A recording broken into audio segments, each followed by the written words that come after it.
ಒಂದೇ ಒಂದು ಮಳೆ ಬೆಂಗಳೂರಿನಲ್ಲಿ 108 ರಗಲಗಳನ್ನು ಸೃಷ್ಟಿ ಮಾಡಿದೆ.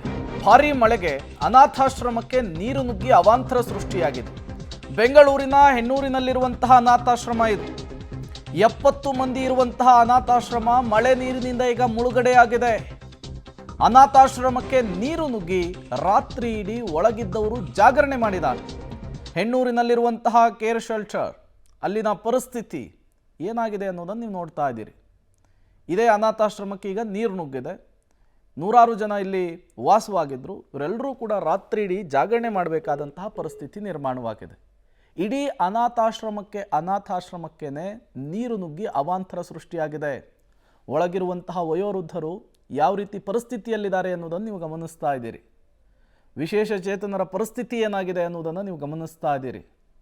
ಅವರು ಕೂಡ ಅಧಿಕಾರಿಗಳ ವಿರುದ್ಧ, ಸರ್ಕಾರದ ವಿರುದ್ಧ ಆಕ್ರೋಶವನ್ನು ಹೊರಹಾಕ್ತಿದ್ದಾರೆ. 70ಕ್ಕೂ ಹೆಚ್ಚು ಜನ ಈ ಅನಾಥಾಶ್ರಮದಲ್ಲಿ ವಾಸವಾಗಿದ್ರು ಅನ್ನುವಂತಹ ಮಾಹಿತಿ ಸಿಗ್ತಾ ಇದೆ. ನಮ್ಮನ್ನು ರಕ್ಷಿಸಿ ಬೇರೆ ಕಡೆ ಸ್ಥಳಾಂತರ ಮಾಡಿ ಅಂಥೇಳಿ ಮನವಿಯನ್ನು ಮಾಡ್ಕೊಳ್ತಾ ಇದ್ದಾರೆ. ಅನಾಥಾಶ್ರಮದೊಳಗೆ ನೀರು ನುಗ್ಗಿ ಯಾವ ರೀತಿಯ ಪರಿಸ್ಥಿತಿ ನಿರ್ಮಾಣವಾಗಿದೆ ಅನ್ನೋದನ್ನು ಗಮನಿಸ್ತಾ ಇದ್ದೀರಿ. ವಿಕಲಚೇತನರು, ವಯೋವೃದ್ಧರು ಪರದಾಡಬೇಕಾದಂತಹ ಪರಿಸ್ಥಿತಿ. ಕೇಳಿ ವಯಸ್ಸಾಗಿದೆ. ಆ ಶೀತವಾದಂತಹ ವಾತಾವರಣದಲ್ಲಿ ಬದುಕಬೇಕಾದಂತಹ ಪರಿಸ್ಥಿತಿ ನಿರ್ಮಾಣವಾಗಿದೆ. ನೋಡಿ, 3 ರಿಂದ 4 ಅಡಿಯಷ್ಟು ನೀರು ನಿಂತಿದೆ. ಅಲ್ಲೇ ವೀಲ್ ಚೇರ್ನಲ್ಲಿ ಅವರೆಲ್ಲರೂ ಕೂಡ ಈಗ ಕೂತಿರುವಂಥದ್ದು. ಬೆಳಗ್ಗೆಯಿಂದ ತಿಂಡಿ ತಿಂದಿಲ್ಲ, ರಾತ್ರಿ ಊಟ ಮಾಡಿಲ್ಲ, ಕುಡಿಯೋದಕ್ಕೂ ಕೂಡ ನೀರು ಸಿಗ್ತಾ ಇಲ್ಲ. ಮತ್ತಷ್ಟು ಡೀಟೇಲ್ಸನ್ನು ಕೊಡೋದಕ್ಕೆ ಘಟನಾ ಸ್ಥಳದಿಂದ ಪ್ರತಿನಿಧಿ ಪ್ರಕಾಶ್ ನೇರ ಸಂಪರ್ಕದಲ್ಲಿ ಜಾಯ್ನ್ ಆಗಿದ್ದಾರೆ. ಪ್ರಕಾಶ್, 70 ಜನರಿದ್ದಂತಹ ಅನಾಥಾಶ್ರಮ ಅದಕ್ಕೀಗ ನೀರು ನುಗ್ಗಿ ಅಧ್ವಾನ ಆಗಿದೆ ಅನ್ನುವಂತಹ ಮಾಹಿತಿ ಸಿಗ್ತಾ ಇದೆ. ಸದ್ಯಕ್ಕೆ ಪರಿಸ್ಥಿತಿ ಹೇಗಿದೆ, ಏನು ಹೇಳ್ತಾ ಇದ್ದಾರೆ ಒಳಗಿರುವಂತಹ ವೃದ್ಧರು ಅಂತ ಹೇಳಿ? ನೇರವಾಗಿ ದೃಶ್ಯಗಳನ್ನು ತೋರಿಸ್ತಾ ಹೋಗ್ತೇನೆ. ನಿಜಕ್ಕೂ ಕೂಡ ಸಂಕಟ ಅಂತ ಅನ್ಸುತ್ತೆ. ರಾತ್ರಿ ಇಡೀ ಮಲ್ಗೋಕ್ಕೂ ಕೂಡ ಇವರಿಗೆ ಆಗಿಲ್ಲ. ಸೊ ಪರ್ಯಾಯವಾಗಿ ಬೇರೆಡೆಗೆ ಶಿಫ್ಟ್ ಮಾಡಬೇಕು ಅಂತ ಹೇಳಿದ್ರು ಕೂಡ ಯಾವ ಸ್ಥಳಗಳು ಕೂಡ ಇಲ್ಲ. ದೃಶ್ಯಗಳಲ್ಲಿ ಗಮನಿಸ್ತಾ ಇದ್ರಿ, ಸುಮಾರು ಜನ ದಿವ್ಯಾಂಗರಿದ್ದಾರೆ. ಸೊ ಅವರು ಇಲ್ಲಿಂದ ಹೊರಗಡೆ ಹೋಗ್ಲಿಕ್ಕೂ ಕೂಡ ಆಗೋದಿಲ್ಲ. ಅದೇ ಒಂದು ವೀಲ್ ಚೇರ್ಗಳ ಮೇಲೇನೆ ಇದ್ದಾರೆ. ಜೊತೆಗೆ ಇನ್ನೂ ಒಂದಿಷ್ಟು ಜನ ಕಟ್ಟೆ ಮೇಲೆ ಕೂತ್ಕೊಂಡಿದ್ದಾರೆ. ಹಾಗೇನೆ ಅವರೇನು ಹೊರಗಡೆ ಬರ್ಲಿಕ್ಕೂ ಕೂಡ ಶಕ್ತಿ ಇಲ್ಲ. ಅಷ್ಟರ ಮಟ್ಟಿಗೆ ಅವರು ಏನೋ ವಯೋವೃದ್ಧರು ಕೂಡ ಇದ್ದಾರೆ. ಸೊ ಬಹುಶಃ ಪಾಲಿಕೆ ಅಧಿಕಾರಿಗಳು ಇಲ್ಲಿ ತಾತ್ಕಾಲಿಕವಾಗಿ ಆದರೂ ಕೂಡ ನೀರನ್ನು ತೆರವು ಮಾಡಬೇಕಾಗಿತ್ತು. ಅದು ಯಾವುದೂ ಕೂಡ ಮಾಡಲಿಲ್ಲ. ಸೊ ಆ ಕಾರಣಕ್ಕಾಗಿ ಸಂಪೂರ್ಣವಾಗಿ ಸುಮಾರು 70ಕ್ಕೂ ಹೆಚ್ಚು ಅನಾಥರು ಇರುವಂತಹ ಈ ಆಶ್ರಮದಲ್ಲಿ ಸುಮಾರು ಜನ ಇಲ್ಲೇ ಇದ್ದಾರೆ. ಸೊ ಅವರು ಮಲಗುವಂತಹ ಹಾಸಿಗೆಗಳು, ದಿಂಬುಗಳು, ಜೊತೆಗೆ ಆ ಕಾಟು, ಚೇರು ಅದೆಲ್ಲವೂ ಕೂಡ ನೀರಿನಲ್ಲೇ ಮುಳುಗಿದಾವೆ. ಸೊ ಒಂದು ರೀತಿಯಲ್ಲಿ ಸಂಕಟ ಅಂತ ಅನ್ಸುತ್ತೆ. ಮಾತನಾಡಿಸ್ತೀನಿ, ಸುಮಾರು ಜನ ಇದ್ದಾರೆ. ಸರ್, ಎಷ್ಟು ಸಮಸ್ಯೆ ಆಯಿತು ಸರ್ ರಾತ್ರಿಯಿಂದ? ರಾತ್ರಿ 2 ಗಂಟೆಯಿಂದ ತುಂಬ ಎಲ್ಲರೂ ಹಿಂಗೆ ಕುಂತಿದ್ದೀವಿ. ಯಾರು ಕೆಳಗಡೆ ನೀರು ಇದು ಮಾಡ್ತಾರಲ್ಲ, ತುಂಬ ಜನ ನೊಂದಿದ್ದೀವಿ. ಊಟ ಇದೆಲ್ಲ ಏನೂ ಇಲ್ಲ. ಏನು ಭಾರಿ ತೊಂದರೆ ಆಗೈತೆ. ಅಡುಗೆ ಮನೆ ಎಲ್ಲ ಇದು ತುಂಬ ತೊಂದರೆ ಇದೆ. ಅದಕ್ಕೋಸ್ಕರ ದಯವಿಟ್ಟು ನೀರು ಇದು ಮಾಡಿಕೊಡ್ಬೇಕಂತ ನಿಮ್ಗೆ ಕೇಳ್ಕೊಳ್ತೀವಿ ಕಡೆಯಿಂದ. ಒಬ್ರು ವಯಸ್ಸಾದವರು, ಒಬ್ರು ಅಜ್ಜ ಇದ್ದಾರೆ, ಅವ್ರು ಕಣ್ಣೀರು ಹಾಕ್ತಿದ್ದಾರೆ. ಬಹುಶಃ ಅವರಿಗೆ ಸಂಕಟ ಅಂತ ಅನ್ನಿಸ್ತಾ ಇದೆ. ನಾವೇನೋ ಇಲ್ಲಿ ಬಂದು ಯಾರು ಇಲ್ಲ, ನಾವೇನೋ ಇಲ್ಲಿ ಬಂದು ಇರಬಹುದು ಅಂತೇಳಿ, ಆದರೆ ಇಲ್ಲಿ ನೋಡಿದ್ರೆ ಈ ರೀತಿಯ ಸ್ಥಿತಿ ನಿಜಕ್ಕೂ ಕೂಡ ಸಂಕಟ ಅಂತ ಅನಿಸುತ್ತೆ. ಸರ್, ನಿನ್ನೆಯಿಂದ ಎಷ್ಟು ಸಮಸ್ಯೆ ಆಗ್ತಾ ಇತ್ತು? ರಾತ್ರಿ ಒಂದು 12 ಗಂಟೆಯಿಂದ ಹಿಂಗೆ ಇದೆ ಸರ್. ಎಲ್ಲ ಹಿಂಗೆ ಕೂತಿದ್ದೀವಿ. ಎಲ್ಲೂ ಹೋಗೋಕೆ ಜಾಗ ಇಲ್ಲ, ಆಗಲ್ಲ, ನಡೆಯೋಕ್ಕಾಗಲ್ಲ. ಎಲ್ಲ ಹಿಂಗೆ ಕೂತಿದ್ದೀವಿ. ಊಟ ನೀರು ಇಲ್ಲ, ಹೆಂಗೆ ನಮ್ಮ ಬ್ರದರ್ ಹೆಂಗೆಂಗೋ ಅಡ್ಜಸ್ಟ್ ಮಾಡಿ ಕೊಡ್ತಾವ್ರೆ. ಯಾರೂ ಬರಲಿಲ್ಲ. ತುಂಬ ಸಂಕಟ ಆಗ್ತಾ ಇದೆ ನಿಮಗೆ, ಕಣ್ಣೀರು ಆಗ್ತಿದೆ. ಇಲ್ಲಿ ಯಾರು ಬರ್ತಾ ಇಲ್ಲ. ಎಲ್ಲ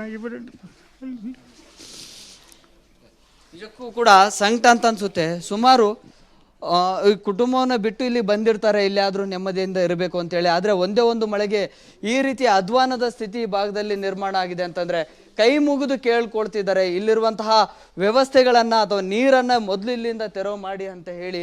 ಸೊ ಇನ್ನೂ ಸುಮಾರು ಜನ ಇದ್ದಾರೆ. ಇಲ್ಲಿ ಮಾತನಾಡಿಸ್ತೀನಿ. ಅಮ್ಮ, ಹೇಳಿ, ನಿನ್ನೆಯಿಂದ ಎಷ್ಟು ಸಮಸ್ಯೆ ಆಗ್ತಾ ಇದೆ? ಇಲ್ಲಿ ಹೊರಗಡೆ ಹೋಗ್ಲಿಕ್ಕೂ ಕೂಡ ಆಗ್ತಾ ಇಲ್ಲ ಸರ್. ತುಂಬ ಕಷ್ಟ ಆಗ್ತಾ ಇದೆ ಸರ್. ಕಾಲುಗಳೆಲ್ಲ ಹುಣ್ಣಾಗಿದೆ, ರಕ್ತ ಬರ್ತಾ ಇದೆ. ನೋಡಿ ಸರ್, ತುಂಬ ಕಷ್ಟ ಇದೆ. ಎಲ್ಲ ಹುಣ್ಣಾಗಿದೆ, ನಡೆಯೋಕ್ಕಾಗ್ತಾ ಇಲ್ಲ. ಎಲ್ಲ ಸ್ಟವ್ ಎಲ್ಲ ನೀರಲ್ಲಿ ಹೋಯ್ತು. ಇವಾಗ ನಮ್ಗೆ ತಿನ್ನೋಕೆ ಕೂಡ ಕಷ್ಟ ಆಗಿದೆ. ಎಷ್ಟು ಜನ ಇದ್ರಿ ಇಲ್ಲಿ? ನಿನ್ನೆ ರಾತ್ರಿ ಯಾರನ್ನಾದ್ರೂ ಬೇರೆ ಕಡೆ ಶಿಫ್ಟ್ ಮಾಡಿದ್ರ ಅಥವಾ ಎಲ್ಲರೂ ಇಲ್ಲೇ ಇದ್ರ? ಎಲ್ಲ ಇಲ್ಲೇ ಇದ್ದೀರಿ ಸರ್. ಎಲ್ಲ ಇಲ್ಲೇ ಇದ್ದೀವಿ. ಎಲ್ಲ ಕೂತ್ಕೊಂಡಿದ್ದೀರಿ, ಯಾರು ಮಲ್ಕೊಳ್ಳಿ. ನೋಡಿ, ಎಲ್ಲ ರೂಮ್ ಎಲ್ಲ ನೀರು ಬಂದಿದೆ, ಬಟ್ಟೆ ಎಲ್ಲ ಹೋಯ್ತು. ಗಮನಿಸ್ತಾ ಇದ್ರಿ, ಇಲ್ಲಿ ಒಂದು ಕಟ್ಟೆ ಇದೆ. ಸೊ ಅದರ ಮೇಲೆ ಚೇರ್ಗಳನ್ನು ಹಾಕಿ ಕುಂದ್ರಿಸಿದ್ದಾರೆ. ರಾತ್ರಿ ಕೂಡ ಕಂಪ್ಲೀಟ್ ಆಗಿ ತುಂಬಾ ದೊಡ್ಡ ಮಟ್ಟದಲ್ಲಿ ನೀರು ಆವಿಸ್ಕೊಂಡಂತ ಸಂದರ್ಭದಲ್ಲಿ ಹೊರಗಡೆ ಹೋಗ್ಲಿಕ್ಕೂ ಕೂಡ ಆಗ್ತಾ ಇರಲಿಲ್ಲ. ಆ ಸಂದರ್ಭದಲ್ಲಿ ಹೀಗೆ ಚೇರ್ಗಳನ್ನು ಹಾಕಿ ಚೇರ್ಗಳ ಮೇಲೇನೆ ಕೂರಿಸುವಂಥ ಪ್ರಯತ್ನವನ್ನು ಕೂಡ ಮಾಡಿದ್ರು. ಹಾಗೆ ನಾನು ಒಂದಿಷ್ಟು ಮುಂದಿನ ದೃಶ್ಯಗಳನ್ನು ಕೂಡ ತೋರಿಸ್ತೇನೆ. ವೀಲ್ ಚೇರ್ಗಳ ಮೂಲಕವಾಗಿ ಅವರು ಹೊರಗಡೆ ಹೋಗಲಿಕ್ಕೆ ನಿನ್ನೆ ರಾತ್ರಿ ಕೂಡ ಪ್ರಯತ್ನ ಪಟ್ಟರು. ಆದರೆ ಒಳಭಾಗದಲ್ಲಿ ದೊಡ್ಡ ಮಟ್ಟದಲ್ಲಿ ಆಳ ಇದೆ. ಸೊ ಹಾಗಾಗಿ ಆಗೋದಿಲ್ಲ. ಮತ್ತೆ ಇಲ್ಲೇ ಅವ್ರನ್ನ ನಿಲ್ಲಿಸುವಂಥದ್ದು ಅಥವಾ ಕೂರಿಸ್ಕೊಳ್ಳುವಂಥದ್ದು ಕೂಡ ಆಗಿದೆ. ಮಾತನಾಡಿಸ್ತೇನೆ ಸರ್, ಹೇಳಿ ಸರ್. ನಿನ್ನೆ ನೈಟಿಂದ 2 ಗಂಟೆಯಿಂದ ಮಳೆ ಬರ್ತಾಯಿದೆ ಸರ್. ನಮಗೆಲ್ಲ ಅದು ಇನ್ಫೆಕ್ಷನ್ ಆಗಿದೆ. ಯಾಕಂದರೆ ಈ ಊಟ ಮಾಡುವಾಗ ನಮಗೆ ಸ್ಮೆಲ್ಲು, ಈ ಟಾಯ್ಲೆಟ್ ಎಲ್ಲ ಬ್ಲ್ಯಾಕ್ ಆಗಿಬಿಟ್ಟಿದೆ, ಎಲ್ಲ ಡೇಟಿ ಎಲ್ಲ ಔಟ್ಸೈಡ್ ಬಂದುಬಿಟ್ಟು ಫೀವರ್ ಆಗ್ತಾಯಿದೆ ನಮಗೆ. ಇಲ್ಲಿ ಊಟ ಮಾಡೋಕ್ಕೆ ನಮ್ಗೆ ಆಗ್ತಾಯಿಲ್ಲ. ಇಲ್ಲಿ ರಾತ್ರಿ ಕೂಡ ಇಷ್ಟೇ ನೀರಿತ್ತ, ಇನ್ನ ಜಾಸ್ತಿ ಇತ್ತಾ? ಜಾಸ್ತಿ ಇತ್ತು, ಇವಾಗ ಸ್ವಲ್ಪ ಕಡಿಮೆ ಆಗಿದೆ. ಆದ್ರೂ ನಮಗೆ ಮಲ್ಕೊಳ್ಳೋಕೆ ಆಗಲ್ಲ. ಒಂದು ಕಟ್ಲಲ್ಲಿ ಇಬ್ಬರು ಮಲ್ಕ್ತಾ ಇದ್ದೀವಿ. ಕೆಲವೊಂದು ಕೋಲ್ಡ್ ಆಗಿಬಿಟ್ಟು ಕೈ ಕಾಲೆಲ್ಲ ಎಳಿತಾ ಇದೆ ನಮಗೆ. ದಯವಿಟ್ಟು ಇದನ್ನು ಸ್ವಲ್ಪ ರೆಕ್ಟಿಫೈ ಮಾಡಿಕೊಡಿ. ಯಾರಾದರೂ ಬಂದಿದ್ರಾ ಸರ್ ಆಫೀಸರ್ಸ್? ಈ ಕಡೆ ಯಾರು ಆಫೀಸರ್ಸ್ ಯಾರು ಬಂದಿಲ್ಲ ಸರ್. ಹೇಳಿ ಯಜಮಾನ್. 96 ఓల్డ్ మ్యాన్ సార్. నాకు 96 ఏళ్ళు అవుతుంది. ఇవాళ వరకు 3 ఏళ్ళుగా నేను ఇక్కడ ఉన్నాను. నీళ్ళు వచ్చి నైట్. ಇವರು ಹೇಳ್ತಾ ಇದ್ದಾರೆ, ನನಗೆ 96 ವರ್ಷ ಆಗಿದೆ, 3 ವರ್ಷದಿಂದ ಇಲ್ಲಿ ಇದ್ದೀನಿ. ಸೊ ಈ ರೀತಿಯ ಅಧ್ವಾನ ಸ್ಥಿತಿ ಬಗ್ಗೆ ಅಸಹಾಯಕತೆಯನ್ನು ಕೂಡ ವ್ಯಕ್ತಪಡಿಸ್ತಾ ಇದ್ದಾರೆ. ಜೊತೆಗೆ ಇಲ್ಲಿ ಒಂದು ಕಿಚನ್ ಇದೆ. ಸೊ ಇಲ್ಲಿದ್ದಂತಹ ಎಲ್ರಿಗೂ ಕೂಡ ಊಟವನ್ನ ರೆಡಿ ಮಾಡಿ ಇಲ್ಲಿಂದನೇ ಅವ್ರಿಗೆ ಏನೋ ಊಟಕ್ಕೆ ಅವಕಾಶವನ್ನ ಮಾಡಿಕೊಡ್ತಾ ಇದ್ರು, ಊಟವನ್ನು ಕೊಡ್ತಾ ಇದ್ರು. ಆದ್ರೆ ಇಲ್ಲೆಲ್ಲವೂ ಕೂಡ ಸಂಪೂರ್ಣವಾಗಿ ಪಾತ್ರೆಗಳು ನೀರಿನಲ್ಲಿ ಮುಳುಗಿರುವಂತಹ ಕಾರಣಕ್ಕಾಗಿ ಊಟವನ್ನ ಮಾಡ್ಲಿಕ್ಕೆ ತಯಾರು ಮಾಡ್ಲಿಕ್ಕೂ ಕೂಡ ಆಗ್ತಾ ಇಲ್ಲ. ಅಷ್ಟರ ಮಟ್ಟಿಗೆ ಸಮಸ್ಯೆಗಳಾಗಿದ್ದಾವೆ. ಇಷ್ಟೆಲ್ಲ ಅವಾಂತರಗಳು ಆಗಿದ್ರು ಕೂಡ ಪಾಲಿಕೆಯ ಸ್ಥಳೀಯ ಇಂಜಿನಿಯರ್ಗಳು ಈ ಭಾಗಕ್ಕೆ ಭೇಟಿಯನ್ನ ಕೊಟ್ಟಿಲ್ಲ. ತಾತ್ಕಾಲಿಕವಾಗಿ ಆದರೂ ಕೂಡ ಇಲ್ಲಿ ನೀರನ್ನ ತೆರವು ಮಾಡುವಂತಹ ಕಾರ್ಯಾಚರಣೆ ಮಾಡಬೇಕಾಗಿತ್ತು, ಅದು ಯಾವುದು ಕೂಡ ಆಗಲಿಲ್ಲ. ಸೊ ಹಾಗಾಗಿ ಇನ್ನೂ ಕೂಡ ಇಲ್ಲಿದ್ದಂತಹ ಆಶ್ರಮದಲ್ಲಿ ಸುಮಾರು 70ಕ್ಕೂ ಹೆಚ್ಚು ಜನ ಈಗ ನೀರು ತೆರವಾದ್ರೆ ಸಾಕು, ನಾವು ಇಲ್ಲಿಂದ ಹೊರಗಡೆ ಹೋಗಬಹುದು ಅನ್ನುವಂಥ ನಿರೀಕ್ಷೆಯಲ್ಲಿದ್ದಾರೆ. ಪ್ರಕಾಶ್, 70 ಜನ ವಯಸ್ಸಾದವರು, ಅವರ ಬದುಕೀಗ ಅತಂತ್ರ ಆಗಿಬಿಟ್ಟಿದೆ. ರಾತ್ರಿ ಇಡೀ ಊಟ ಇಲ್ಲ, ನಿದ್ದೆ ಇಲ್ಲ, ಕುಡಿಯೋದಕ್ಕೆ ನೀರಿಲ್ಲದೆ ಬದುಕಬೇಕಾದಂತಹ ಪರಿಸ್ಥಿತಿಗೆ ಬಂದು ತಲುಪಿದ್ದಾರೆ. ಇಷ್ಟೆಲ್ಲ ಆದರೂ ಕೂಡ ಜನಪ್ರತಿನಿಧಿಗಳಿಗೆ, ಅಧಿಕಾರಿಗಳಿಗೆ ಗಮನಕ್ಕೆ ಬಂದಿಲ್ವಾ ಇದು ಅಂಥೇಳಿ? ಬದುಕಿದಾರ ಅವರು ಅಂತ ಅಲ್ಲಿ? ಖಂಡಿತವಾಗ್ಲೂ ಅಂಥದ್ದೊಂದು ಪ್ರಶ್ನೆ ಎಲ್ರಿಗೂ ಕೂಡ ಕಾಡ್ತಾ ಇದೆ. ಬೆಂಗಳೂರಲ್ಲಿ ಒಂದೇ ಒಂದು ಮಳೆಗೆ ಈ ರೀತಿ ಅವಾಂತರಗಳಾಗಿದ್ದಾವೆ. ಹಾಗಿದ್ರೂ ಕೂಡ ಎಲ್ಲೆಲ್ಲಿ ಮಳೆಯಿಂದ ಹಾನಿಯಾಗಿದ್ದಾವೆ, ಯಾರಿಗೆ ಏನು ಸಮಸ್ಯೆ ಆಗಿದೆ ಅನ್ನುವಂತಹ ತಿಳಿದುಕೊಳ್ಳುವಂತಹ ಪ್ರಯತ್ನಗಳಾಗ್ತಾ ಇಲ್ಲ. ಫಸ್ಟ್ ಆಫ್ ಆಲ್ ಸ್ಥಳೀಯ ಇಂಜಿನಿಯರ್ಗಳು, ಪಾಲಿಕೆಯಿಂದ ಯಾವ ಇಂಜಿನಿಯರ್ಗಳಿರ್ತಾರೆ ಅವರಿಗೆ ಆ ಕಾಮನ್ ಸೆನ್ಸ್ ಇಲ್ಲ, ಅವರಿಗೆ ಆ ಪ್ರಜ್ಞೆ ಇಲ್ಲ. ಯಾವ ಜಾಗದಲ್ಲಿ ಏನು ಹಾನಿಯಾಗಿದೆ ಅವರನ್ನ ಸುರಕ್ಷಿತ ಸ್ಥಳಗಳಿಗೆ ಶಿಫ್ಟ್ ಮಾಡುವಂತಹ ಪ್ರಯತ್ನಗಳು ಅದು ಯಾವುದು ಕೂಡ ಮಾಡ್ತಾ ಇಲ್ಲ. ಎಲ್ಲೋ ಒಂದು ಕಡೆ ಇಂಜಿನಿಯರ್ಸ್ಗಳ ಕರ್ತವ್ಯ ಲೋಪ ಕೂಡ ದೊಡ್ಡ ಮಟ್ಟದಲ್ಲಿ ಕಾಡ್ತಾ ಇದೆ.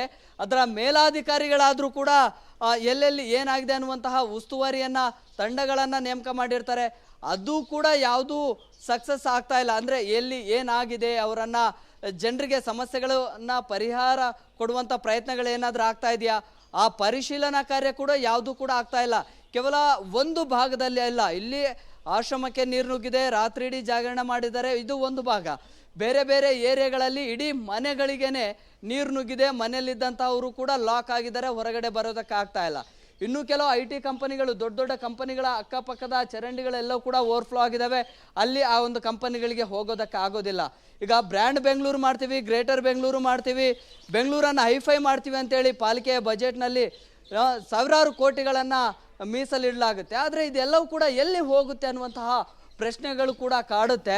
ಸೊ ಸಹಜವಾಗಿ ಮಳೆ ಬಂದಂತಹ ಸಂದರ್ಭದಲ್ಲಿ ಸಣ್ಣ ಪುಟ್ಟ ತಗ್ಗು ಪ್ರದೇಶಗಳಲ್ಲಿ ನೀರು ನಿಲ್ಲುವಂತ ಸಾಮಾನ್ಯ. ಆದ್ರೆ ಪದೇ ಪದೇ ಅದೇ ಜಾಗಗಳಲ್ಲಿ ನೀರು ನಿಲ್ತಾ ಇದ್ರು ಕೂಡ ಪಾಲಿಕೆಯಿಂದ ಯಾವುದೇ ಪರಿಹಾರಗಳು ಸಿಗ್ತಾ ಇಲ್ಲ ಅನ್ನುವಂಥದ್ದು. ಆದ್ರೆ ಇನ್ನು ಪಾಲಿಕೆ ಇದ್ದು ಕೂಡ ಯಾವ ಪುರುಷಾರ್ಥಕ್ಕೆ ಇರಬೇಕು, ಇದ್ದು ಕೂಡ ಪ್ರಯೋಜನ ಇಲ್ವಲ್ಲ ಅನ್ನುವಂತಹ ಮನಸ್ಥಿತಿಗೆ ಬೆಂಗಳೂರಿಗರು ಕೂಡ ಬಂದಿದ್ದಾರೆ.